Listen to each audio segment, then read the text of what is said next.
Prince Harry says no royal wants to be king or queen.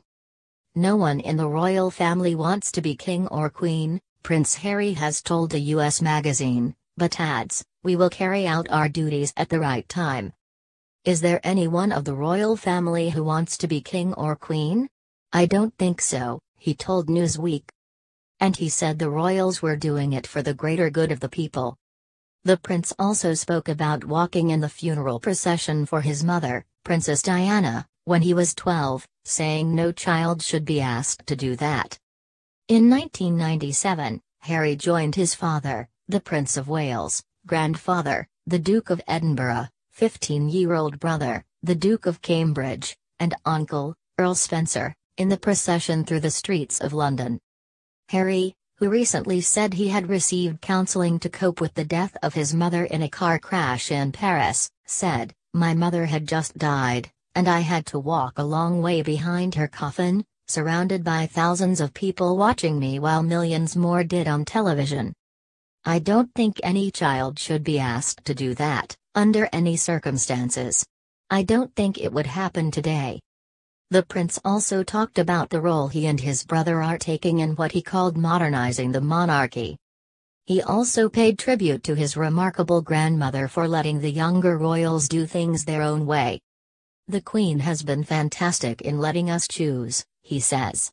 "She tells us to take our time and really think things through." This is an interview that will generate some sympathy, a prince still struggling with the death of his mother, and raise some eyebrows. Such a reaction will be prompted by Harry's suggestion that the Windsors aren't exactly falling over each other to fill what his mother once called the top job, when it becomes vacant.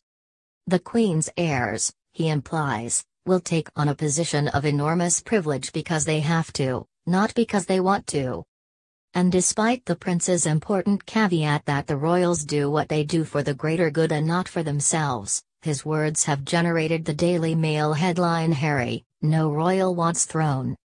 Prince Harry is on marginally safer ground talking about his mother's funeral, even though his comments do contain an implied criticism of his immediate family.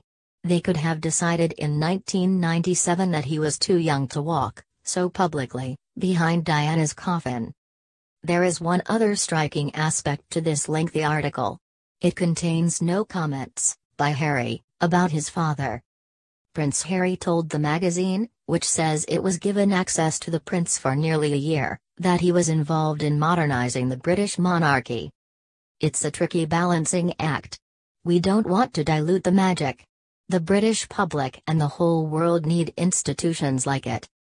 Harry praised Princess Diana for playing a part in showing him an ordinary life, saying people would be amazed at how ordinary his and Prince William's lives were. "I do my own shopping.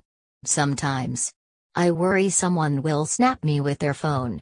But I am determined to have a relatively normal life, and if I am lucky enough to have children, they can have one too. Even if I was king, I would do my own shopping.